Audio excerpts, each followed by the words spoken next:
Welcome to the Lapp podcast. What are in your mind, what are the best reasons? And I know that could take a long time, so you don't need to do a thorough explanation of all of the reasons for God. But what in your mind are the best reasons for God? And then I'm also curious, what are the best arguments against the existence of this creator God? So in no particular order, for me, the best arguments in favour of God's existence are the person of Jesus Christ, first and foremost. So I often put it, God doesn't give us a watertight argument, he gives us a watertight person. I think the beauty of creation is an argument for the existence of God. It's hard to look at creation and to think, this just randomly happened and doesn't intrinsically mean something. Every instinct within us wants for this world to mean something and for our lives to mean something. I think human conscience is an argument for the existence of God. The fact that we have a sense of right and wrong that is above and beyond us, and it will vary from person to person, obviously. But we wrestle with categories and with things that nothing else in the world does. Cats don't have existential crises, you know. But we as human beings, we just seem to have so many instincts within us that transcend the world in which we live. We feel like our lives are meant to mean something, to count for something, and when we get to the end of our days, we feel like there should be more than what we've experienced. We have a hunger and an appetite and a desire for something beyond this world that is very, very hard to account for in purely evolutionary terms.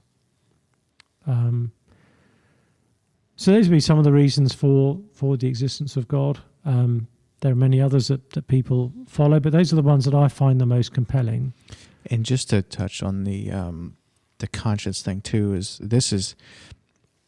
I do you know what some people do with this human consciousness thing, this awareness, this self-awareness, this desire for purpose? Because everyone has it, and it's not like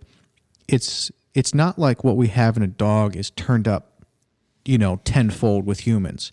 They don't have it. You know what I mean? There's this whole different level.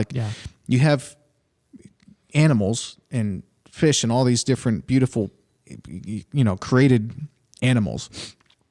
But then you have humans in their own category, and we think about things in a way that it never crosses their mind. We have questions that they never wrestle with.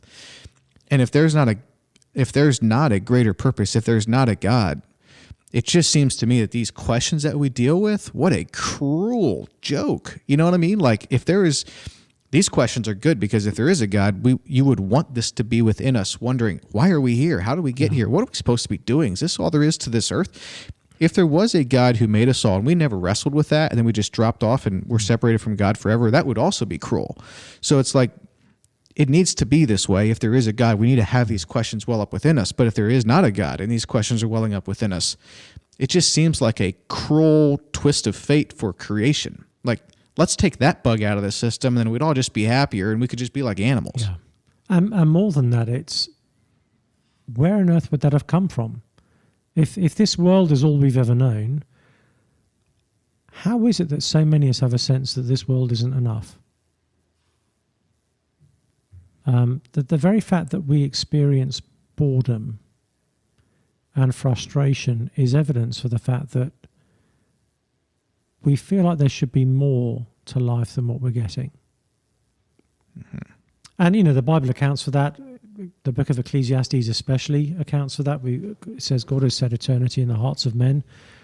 It says we have an awareness of a beyond that we can't fully airbrush out of our consciousness.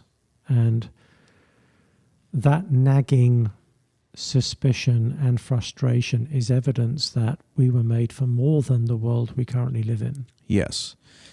And I would also commend people to check out Gavin Ortland's YouTube channel, Truth Unites, and he has a video on does math prove God and does music prove God. Those I love everything he's putting out, but those were really helpful. That's just reminded me of another argument for the existence of God is the very experience we have of beauty.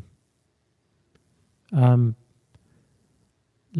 Bernstein, who I believe, to my knowledge, was an atheist, or he certainly wasn't a Christian, but he said something to the effect of when he heard Beethoven's Fifth Symphony, it felt like something is right in the universe, that there's something profoundly, ultimately good out there somewhere. Mm-hmm. And there was something you can't fully account for in purely scientific terms. And I can't remember the exact wording of what he said, but it kind of conveyed the sense of, it kind of, if I've remembered it correctly, which I may not have done, it really bugs my atheism. Yes, I think it would bug mine too. And C.S. Lewis said something about music is as close to transcendence or as close to eternity as we're going to get here. That's not a quote, but it's the thought of what he was conveying. And I totally agree with that. Maybe music affects different people differently. I'm sure that it does. But man, music at the right time and the right music, it takes me over like nothing else really does. I was watching recently that scene in Shawshank Redemption where the main character, Andy Dufresne, has broken into the prison warden's office and he locks the door, so he locks himself in. And he looks at the kind of broadcasting tannoy system and he plays Mozart and broadcasts it throughout the prison. And there's all these guys outside doing their kind of prison yard work and they all stop and just stand there and listen. And they're transfixed. And afterwards, Dufresne is then thrown into this solitary confinement hole that is just terrible, and he's there for 2 weeks. And he says afterwards, it was the easiest time I ever did. And they have this whole discussion about hope and how beauty gives you hope. Mm-hmm. You've got hope in something because the very presence of beauty in such a bleak world makes you think there is purpose and meaning and goodness of an ultimate sense out there somewhere. Mm-hmm.